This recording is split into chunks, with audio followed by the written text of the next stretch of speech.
Okay, so this is filmed a long time after walking Jatbula. But I thought after watching, I'm starting to post the videos now, I should really do like a how-to or a few little hints that I have about Jatbula. Because there's a few things going on up there that make it difficult to, well, not difficult, but it's not easy to get a permit, and there's a few other things you need to know about walking up there. So yeah, I'm filming this 5 months after walking it, but I thought I wasn't going to do it, and I thought I'd better do it. So to be honest with you, I'm not sure that I'll ever go back to Jatbula. I've done it a few times now. First time I did it was probably, I did it with Sam probably early 2000s, maybe late 1990s. And it was a different beast than it is now. Nowadays, there was no commercial operators then. It was just a few independents that had found out about it, were walking it. The track was pretty rough. It was awesome. The words got out probably through people like me putting it on their blogs and things like that. But so now it is extremely popular, and it appears that there's a few issues trying to get permits. Well, there's definitely a few issues trying to get permits if you're an independent walker.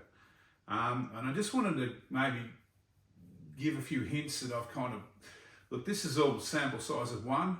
These are just things that I think are happening. I could be proved wrong, but this is the way it looks to me. At the moment, there's 3 commercial groups that run tours each week in the season on Jatbula.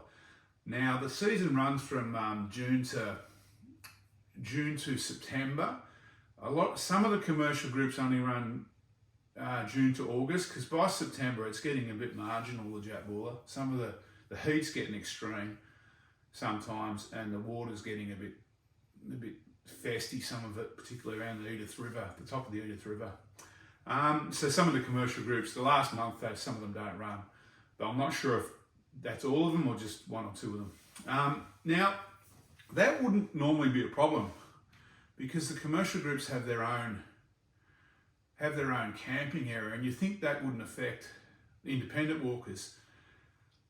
The thing with Jatbula is the commercial numbers, and they go 12 at a time, they're guaranteed a slot. So where the general public can't apply for a permit until when the permit's open, I think it's around February.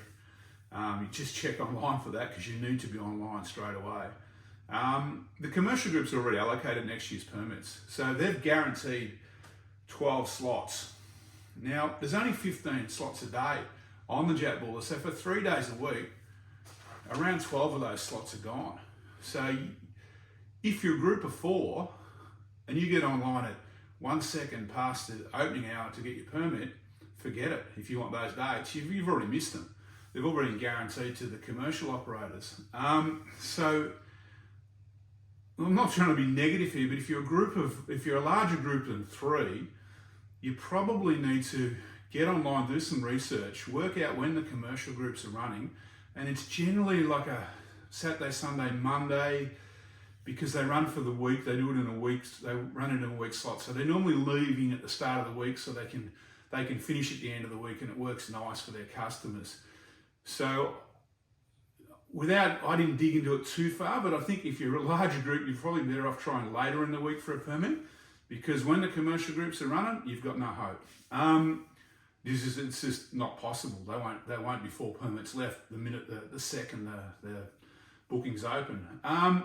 The other issue is that we found, so we were walking, and there was me and Joanne and a friend of that, and a hiking partner we met. We were volunteered the information that, there'll only be 3 of us in the campgrounds, because the commercial group that's coming through with us they've got their own campgrounds. Yeah, it didn't kind of work like that. Now, the commercial groups have got their own campgrounds in a lot of spots, but they tend to use the one they like the most, the guides like the most. So if they think the public have got a nicer camping area, they'll take over that one. So you need to, and they will, it's not their fault, but they're just the sheer numbers. If you're on your own or there's two of you, all of a sudden have 12 people rock up and spread their tents around is kind of, interesting. So you tend to have to get there before them, especially if they've been doing some burning or something and there's some burnt areas. You tend to have to get there to the next camp before the commercial groups. Otherwise, you could be kind of shoved in the middle of all these people you don't know. So yeah, that's another thing to keep in mind. Now, having said that, it sounds like I'm bagging the people that go with the guided walks. I'm not. To be honest with you, they camp with us most of the time. They're wonderful people. They're between, and the guides are wonderful too. So I'm not bagging the guides. They're great people. And in fact, I've said this on the Larapinta. You want to know anything about any of these walks, sidle up to the guides that are running the commercial trips, because they inevitably know more than anyone else about the tracks. But look, it's hard because we talked to a lot of them. Obviously, we spent 4 or 5 days with these guided walkers, and they were a bit like us. They couldn't get permits, it's kind of a catch-22. They can't get permits because the guided companies have snapped up all the permits months before they became available to the public. So the only way these people could get on the track, and I'm thinking about, there was a couple of ladies with their 3 sons. So there was a group of 5. And they had to pay, I think it was well over $1,000. And the tour that was coming through was a cheaper kind of tour that didn't supply the gear or the food, just basically supplied a permit and a guide and transfers. And it was well over, I think it was about $1,200 per person. Some of the ones that supply food go up to over $3,000 per person for 6 days. So it's getting axy. But anyway, back to what I was trying to say is, it's a catch-22 for these people. They wanted to do it independently. They probably had the skills to do it. In fact, everyone we saw on the guided tour probably had the skills to do it independently. But they couldn't get a permit. So the only way they get a permit is go through the commercial operators who have been guaranteed the permits. So it's kind of a bit of a rigged system. Well, it appears that way to me. There may be something that I'm missing in this, but that's the way it appears to me.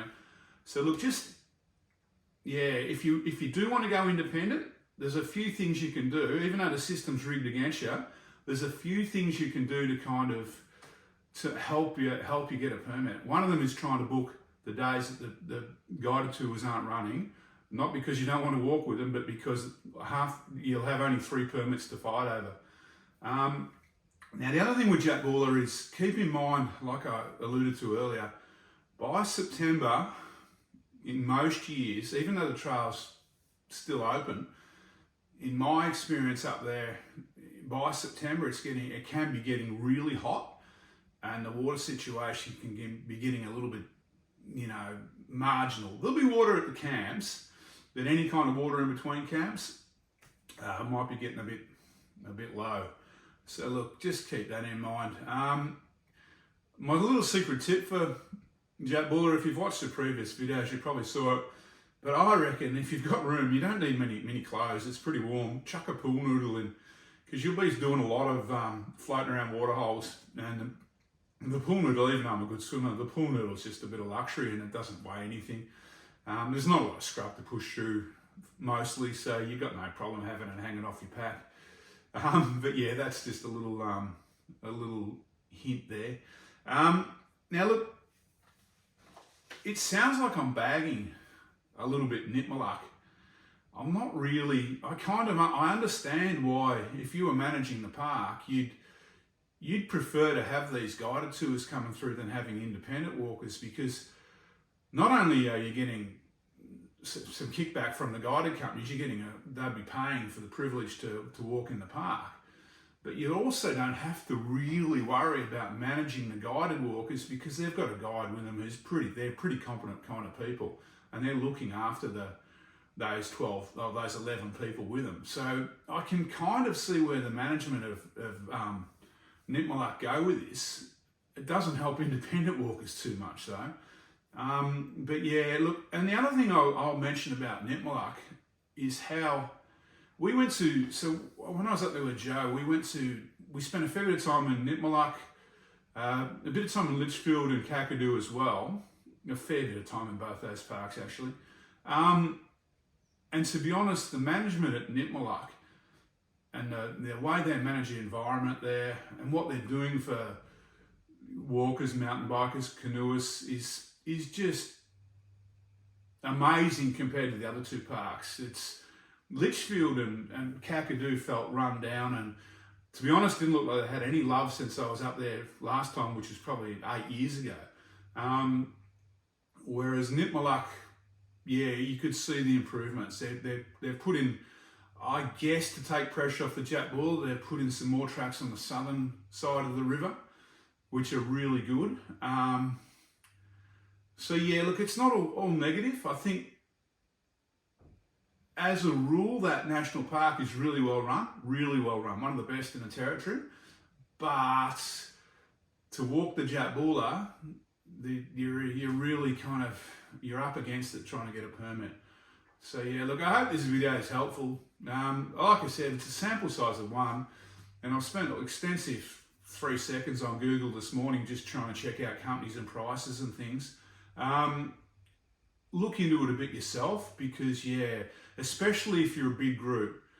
Joanne and I were lucky. We were, 2 of us we booking together, but we both were online, whoever could get through first. We were online the second. We both had days off work to do it.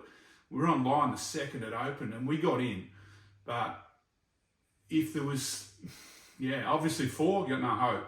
And if you leave it for half an hour or so, because the numbers are so limited, you'll probably miss out, even if there's only 1 or 2 of you. All right, I'll catch up with you next time. Look, I hope this is helpful. But yeah, good luck.